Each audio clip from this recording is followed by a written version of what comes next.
In a recent statement, President Biden strongly reaffirmed his commitment to EVs, urging manufacturers not to scale back their production. This comes amidst a series of incentives introduced by his administration to encourage EV adoption. Despite these efforts, there appears to be a notable reluctance among the general public towards electrification, with automotive giants like Ford and GM slowing down their EV production in response to lower than expected sales. This trend suggests a preference among consumers for traditional combustion engines, resisting the push towards EVs driven by political agendas. Let's delve into the broader context of this situation.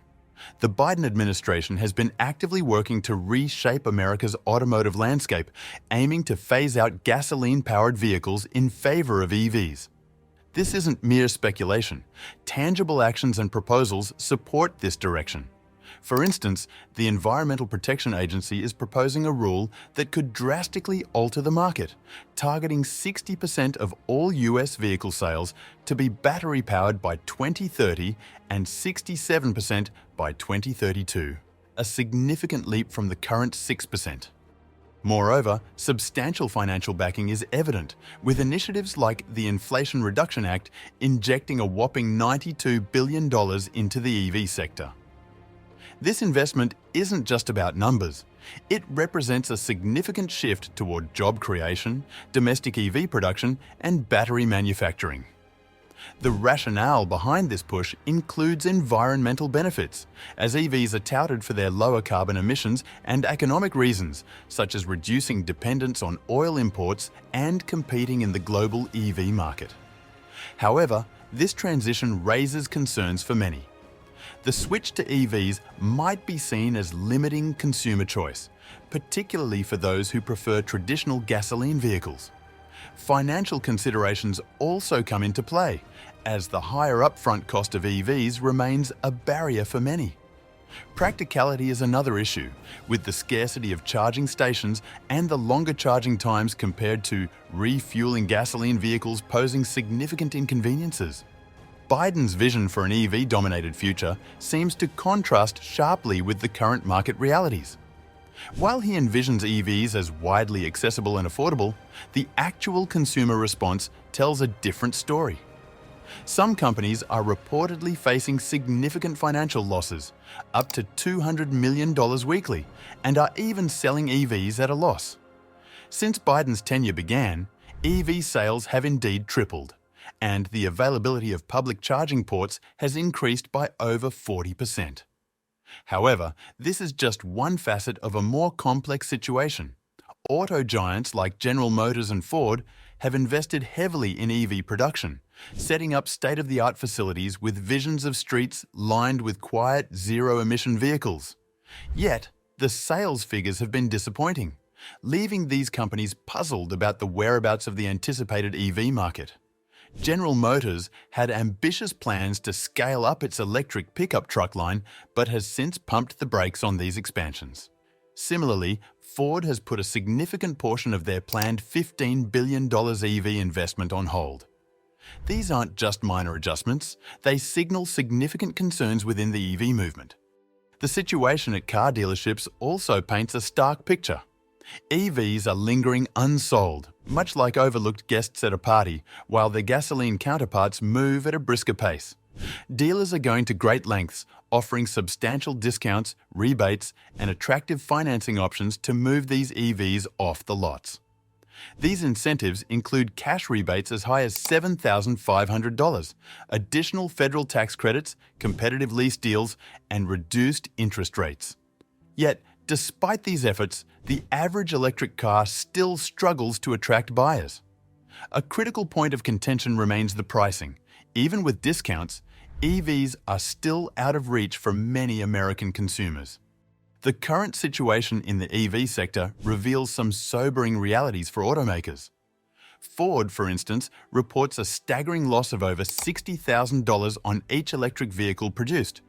Shifting the focus to the global stage, China emerges as a dominant player in the EV market.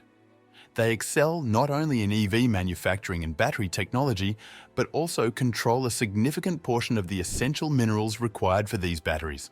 In contrast, the US struggles to develop similar resources, hindered in part by anti-mining sentiments. This has led to Chinese firms expanding their battery and EV operations worldwide, particularly in Europe, to strengthen their market position. In response, the Biden administration is introducing more regulations. They aim to mandate that 2/3 of all new cars sold in the US be all-electric within the next 10 years. However, this could backfire if automakers are unable to meet these standards, potentially incurring fines that might drive up vehicle prices even further. Ford's recent announcement of laying off approximately 700 workers at their Detroit plant, where the electric F-150 Lightning pickup truck is produced, underscores the challenges.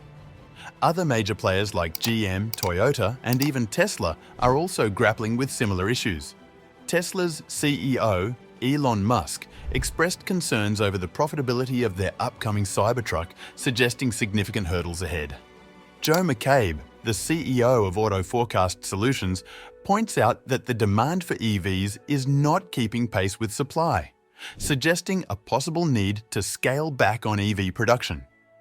The F-150 Lightning, once the US's best-selling electric pickup truck, experienced a significant 46% drop in sales year over year. The main reasons cited are high costs and range anxiety, the fear of insufficient charging options or battery life for long distances. Moreover, electric pickup trucks often cost $10,000 to $20,000 more than their gasoline counterparts. Ford is feeling the brunt of these challenges. Despite receiving $9.2 billion from the Biden administration for EV production, Ford reported a loss of $1.3 billion in the EV sector last quarter, losing $36,000 per EV sold. They anticipate a further loss of $4.5 billion in the upcoming quarter. These developments paint a picture of an EV market that is struggling more than initially expected. While there is a strong push for cleaner, more sustainable vehicles, the transition to EVs is proving to be slower and more challenging than anticipated, primarily due to the premium pricing of EVs compared to gasoline or hybrid vehicles and consumer hesitancy. The debate over EVs has become a hotbed of political discourse, with contrasting views from key political figures. Biden advocates for EVs, seeing them as an integral part of a broader environmental and economic strategy. In stark contrast, former President Trump is a vocal critic, viewing EVs as detrimental to traditional automotive jobs and the broader economy. Trump has expressed concerns that the shift towards EVs could lead to significant job losses, and he's skeptical about the practicality of EVs, citing their higher costs and limited range. Trump's stance isn't merely a rejection of new technology. It reflects a deeper inclination towards the traditional automotive sector. At a recent rally in Michigan, a key state in the automotive industry, Trump used the platform to voice his criticisms of the industry's pivot towards EVs. He painted a grim picture of potential job losses and economic setbacks resulting from this transition. Trump's supporters echo these concerns, emphasizing the rapid pace of the transition to EVs without fully considering the economic ramifications, particularly for workers in traditional industries. They highlight the current limitations of EVs, such as range, cost, and inadequate charging infrastructure, as reasons for caution in moving away from gasoline-powered vehicles. Meanwhile, Biden's vision for an electrified automotive future is encountering significant challenges. Major car manufacturers are reducing their EV production rates, a reflection of the market's reluctance to abandon gasoline vehicles for more expensive electric alternatives. This situation raises questions about the actual trajectory of EVs. Are they genuinely the future of transportation, or just a passing trend amidst these uncertainties? With all these developments, it's challenging to predict whether EVs will dominate our roads in the future.